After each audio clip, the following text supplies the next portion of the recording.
अब तो सरकार से भीख मांगने की आदत लोगों की पड़ गई है।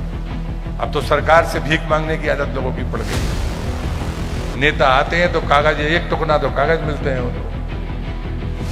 मंच पर है, माला पहनाएंगे और एक पत्र पकड़ा देंगे। ये अच्छी आदतें नहीं है, ये अच्छी आदतें नहीं है। लेने की बजाय देने का मानस बनाइए, लेने की बजाय देने का मानस बनाइए। ये भिखारियों की फौज इकट्ठा करना, ये समाज को मजबूत करना नहीं है, ये समाज को कमजोर करना है। ये भिखारियों की फौज इकट्ठा करना, ये समाज को मजबूत करना नहीं है, ये समाज को कमजोर करना है। मंत्री प्रहलाद पटेल के भीख मांगने वाले बयान पर मचा बवाल। मंत्री प्रहलाद पटेल ने एक बयान में जनता को भीख मांगने वाला बताया था। इसके बाद विपक्ष ने प्रहलाद पटेल और भाजपा सरकार पर निशाना साधना शुरू कर दिया है। नेता प्रतिपक्ष उमंग सिंगार ने भाजपा पर हमला किया। पीसीसी चीफ जीतू पटवारी ने भी पलटवार करते हुए कहा, जब आप वोट मांगने जाते हो तो झोली फैलाकर वोट मांगते हो। जनता आपको चुनकर सरकार में बैठा देती है और वो जब अपने हक की बात करती है, अपना हक मांगती है, तो क्या वो भीख है? अब तो सरकार से भीख मांगने की आदत लोगों की पड़ गई है। नेता आते हैं तो कागज, एक टुकड़ा तो कागज मिलते हैं उनको। मंच पर है, माला पहनाएंगे और एक पत्र पकड़ा देंगे। ये अच्छी आदतें नहीं है। लेने की बजाय देने का मानस बनाइए। मैं दावे से कहता हूं, आप भी सुखी होंगे और एक संस्कारवान समाज को हम खड़ा करेंगे।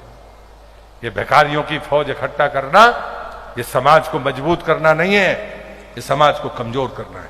हम मुफ्त की चीजों के प्रति जितना आकर्षण रखते हैं, ये वीरांगनाओं का सम्मान नहीं है। किसी शहीद का सम्मान तब है जब हम उसके चरित्र के साथ जीने की कोशिश करें। मैं तो आपसे एक ही भिक्षा मांगकर अपनी बात खत्म करता हूं। नर्मदा का परिक्रमावासी हूं तो भिक्षा तो मांगता हूं, खुद के लिए कभी नहीं मांगता। कोई नहीं कह सकता कि मैंने प्रहलाद पटेल को ये किया। आदरणीय देश के प्रधान सेवक, देश के प्रधानमंत्री नरेंद्र मोदी जी, आदरणीय जेपी नड्डा जी, आदरणीय मुख्यमंत्री जी मोहन यादव साहब और आदरणीय भारतीय जनता पार्टी के प्रदेश अध्यक्ष जी। एक मंत्री ने जनता को कहा कि आप भिखमंगे हो। प्रहलाद पटेल जी ने वक्तव्य दिया और ये कहा कि जनता भीख मांगती है। जनता अपने हकों की लड़ाई अगर सरकार से नहीं लड़े, मंत्रियों से नहीं लड़े, जनप्रतिनिधियों से नहीं लड़े, अपनी समस्याओं को लेकर जनता सरकार के नुमाइंदों के पास नहीं जाए, जनप्रतिनिधियों के पास नहीं जाए, तो किसके पास जाए? और जब जनता से आप वोट मांगते हो, झोली फैला फैला के वो भीख है या जनता अपना अधिकार मांगती है वो भीख है?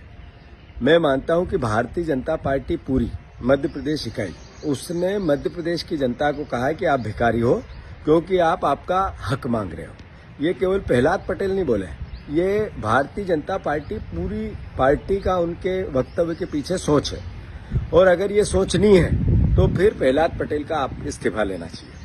अगर देश के प्रधानमंत्री इतने संवेदनशील है, अभी सांसद और विधायकों को ट्रेनिंग देके गए, लोक व्यवहार सिखा के गए, जनता के सामने कैसे प्रस्तुत होना है इस बात को कह के गए, तो क्या ये ट्रेनिंग देके गए प्रधानमंत्री कि जनता को आप भिखारी कहो?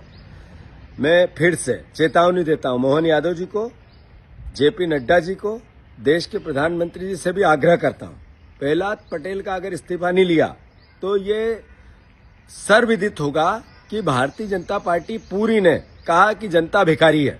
और मैं प्रदेश की जनता से भी आग्रह करना चाहता हूं, बहुत हम्बल, बहुत विनम्र, मैं माफी मांगते हुए बहुत बहुत बहुत बहुत डर के ये बात कहना चाहता हूं, ये प्रहलाद पटेल नहीं बोले, ये आपने एक तरफा वोट दिए इनको, एक तरफा आपने इनको समर्थन दिया। ये जो मुद्दों पे आपने वोट नहीं दिया, सिर्फ नफरत और घृणा और पोलराइजेशन पे वोट दिया, उसका चरित्र बोल रहा है। मैं मध्य प्रदेश की जनता से आग्रह करता हूं, अरे आपकी बेटियों को उन्होंने 3,000 देने का बोला था, दिया नहीं। अगर वो बात होती है तो ये उनको भिखारी कहते हैं। आप किसान भाइयों को मैं कहना चाहता हूं कि 2700 और 3100 के दाम मांगते हैं। इनने जब घोषणा पत्र किया था तो ये सबको भिखारी कहते हैं।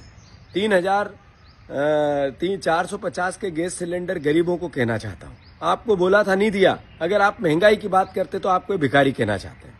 ये 6,000 का सोयाबीन का दाम हो या 2.5 लाख नौकरियों की बात हो या लोक व्यवहार संसाधन जो रोजमर्रा की जिंदगी में आम परिवार को महंगाई से झूझ कोई आवाज उठाए, वो चाहे स्वास्थ्य की हो, चाहे शिक्षा की हो, चाहे प्रशासन किसी भी प्रकार के अन्याय के खिलाफ हो, तो उनको ये भिखमंगा कहते हैं।